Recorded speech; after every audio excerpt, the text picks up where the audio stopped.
지난 편에서 로마 부자들의 연애에 대해 살펴봤었습니다. 이러한 행사는 일반 서민은 평생 즐길 수 없는 놀거리지만 로마에는 평범한 사람도 즐길 거리가 매우 많았습니다. 이번에도 같은 책의 내용을 바탕으로 로마 사람들은 어떤 유흥거리와 함께 즐거운 생활을 하였는지 알아보겠습니다.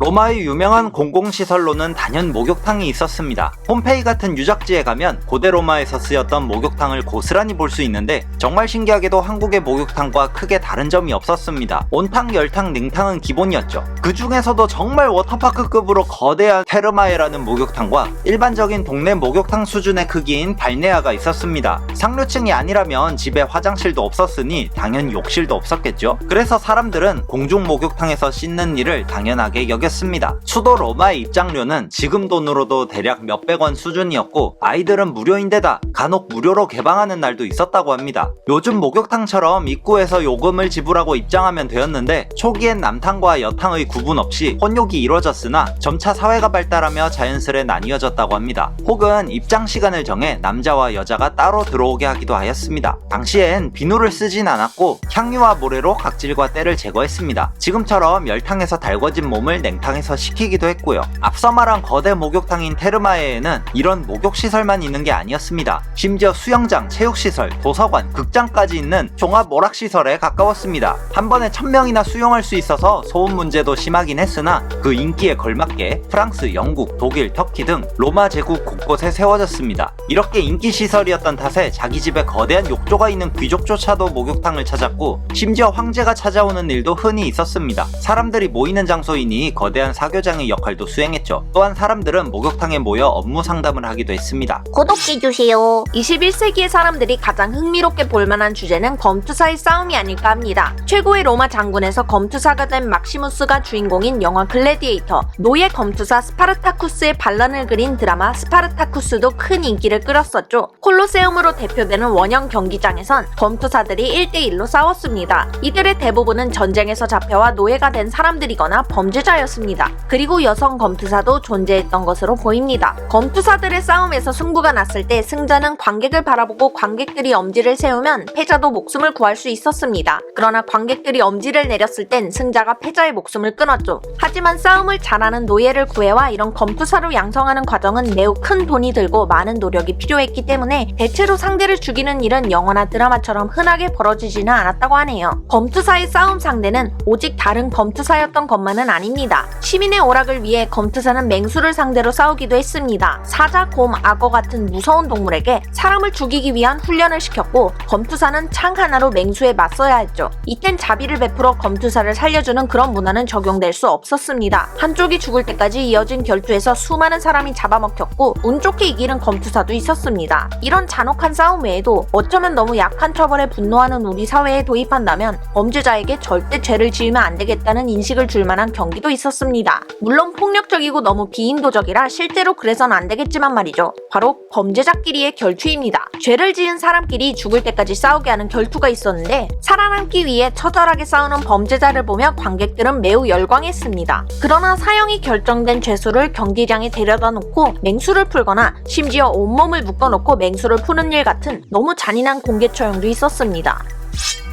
검투사 시합 같은 흥미로운 볼거리는 또 있었습니다. 바로 전차 경주, 연극, 그리고 재판이었습니다. 지금의 경마와 비슷한 느낌의 스포츠가 아니었을까 싶은 전차 경주에서는 아주 긴 일자 형태의 트랙을 빙글빙글 돌며 7바퀴를 달려야 했습니다. 가장 인기가 많은 건 말 4마리가 끄는 사두전차였습니다. 총 12대의 전차가 참가했고 4팀으로 나누어 경기를 치렀습니다. 신분이나 성별로 나누지 않고 많은 사람이 잔뜩 모여 경기를 즐겼으며 황제 전용석도 있어 황제도 전차 경주를 즐겨 관람했습니다. 심지어 개막전이 열리는 날엔 로마 시민의 4분의 1이 가득 들어찰 정도였고 이렇게 인기 있는 스포츠였던 만큼 노예나 해방 노예인 기수는 큰 돈을 모아 부자가 되기도 하였습니다. 그러나 단순히 말을 타고 달리는 경마와는 달리 아주 위험해서 경기 중 사고로 사망하는 기수도 매우 많았습니다. 그리스에서 시작되었던 연극은 로마에서도 활발하게 이어졌습니다. 여기저기에 생긴 상설극장에서 그리스의 비극도 있었으나 희극이나 몸짓이나 흉내를 주로 하는 미무스극이라는 로마에서 독자적으로 발전한 연극도 많았습니다. 이때도 정치풍자가 들어간 연극이 있었는데 이럴 땐 로마 정부에서 연극을 금지시키거나 출연한 배우를 추방하는 일도 꽤 있었습니다. 극장은 주로 부유한 사람들이나 국가에서 그 비용을 부담하여서 시민은 무료로 관람할 수 있는 경우가 많았습니다. 다만 앞줄에 좋은 자리는 상류층 차지였죠. 배우의 사회적 지위는 낮은 편이었으나 배우들의 수입은 상당해서 1회 공연만으로도 일반 병사의 반년치 급료만큼 벌기도 하였고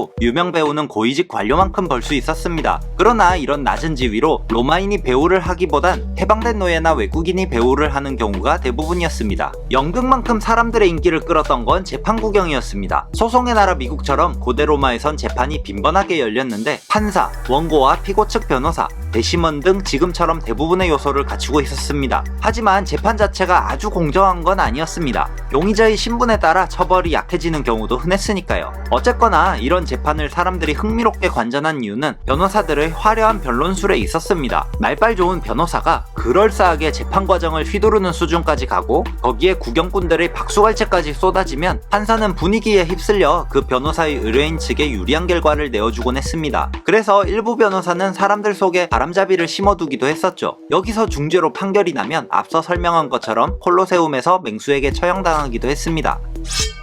이런 유흥거리 외에도 요즘도 절대 빼놓을 수 없는 여행을 로마 사람들도 즐겨 했으며 도박에 빠져 사는 사람도 많았습니다. 로마가 지중해 전체를 아우르는 제국을 세우자 로마 사람들은 지중해를 안전하게 오갈 수 있게 되었습니다. 그러다 로마의 속주 중 하나였던 그리스나 이집트를 찾는 사람도 늘었습니다. 그리스는 로마의 문화적인 영향을 많이 끼쳤던 지역으로 당시에도 고대 역사를 느껴보고자 그리스 신화와 관련된 장소를 주로 찾았습니다. 아크로폴리스 언덕에 파르테논 신전이나 트로이 전쟁의 원인인 헬레네의 묘 등이 있죠. 이집트의 피라미드도 당시 사람들 입장에선 아주 신기한 구조물이었습니다. 피라미드 정상까지 오르는 사람도 있었고 로마 본토와는 전혀 다른 이국적인 분위기를 느낄 수 있어 좋아했습니다. 그 외에도 알렉산더 대왕과 관련된 지역도 여행 명소였습니다. 로마 사람들은 재미있게도 지금처럼 여행 가이드북을 가지고 다니기도 했습니다. 도박은 뭐 말할 것도 없습니다. 예나 지금이나 푹 빠졌다가 재산을 탕진하는 사람은 늘 있었죠. 원형 경기장의 검투사 시합이나 전차 경주는 당연히 도박의 대상이었고 길거리나 귀족의 집에서 행해진 아주 흔하고 인기 있는 도박은 주사위 게임이었습니다.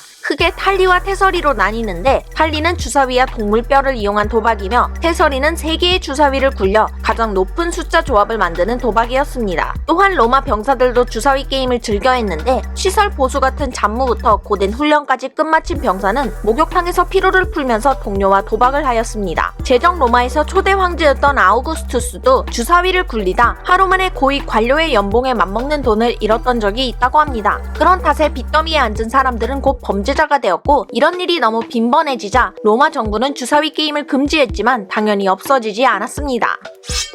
당시의 최고 선진국답게 재미있는 유흥거리는 넘쳐났습니다. 힘들고 빡빡한 생활을 견뎌야 했던 시민이나 노예도 즐길 수 있는 유흥거리 말이죠. 특히 농경의 시인 사투르날리아를 기리는 사투르날리아 축제에서는 야자타임도 같이 진행되었습니다. 계급의 구분이 사라지고 사회적 역할도 바꾸어 노예가 먼저 식사하고 주인이 시중을 들었으며 제비뽑기로 노예 중에서 왕을 뽑았습니다. 뽑힌 노예는 왕관을 쓰고 명령을 내릴 수 있었고 어떤 이상한 명령이라도 상관없었습니다. 그리고 축제 마지막 날엔 왕을 살해하는 연기를 하며 축제를 마쳤죠. 인싸기질이 있는 주인들은 일부러 노예 사이로 들어가 흥을 돋구기도 했고 노예와 주인 사이에 더 큰 친밀감이 형성되는 장점도 있었습니다. 지금 생각해도 엄청 독특하고 재미있는 축제였을 것 같네요. 다음 시간엔 초기 로마의 역사와 함께 돌아오겠습니다. 아시겠습니까? 예, 검투사의 싸움이 아니라 검투사의 싸움. 아유 왜 자꾸 발음이 해. 그리스나 이집트를 찾는 사람도 자네도 발음이 꼬일 걸세.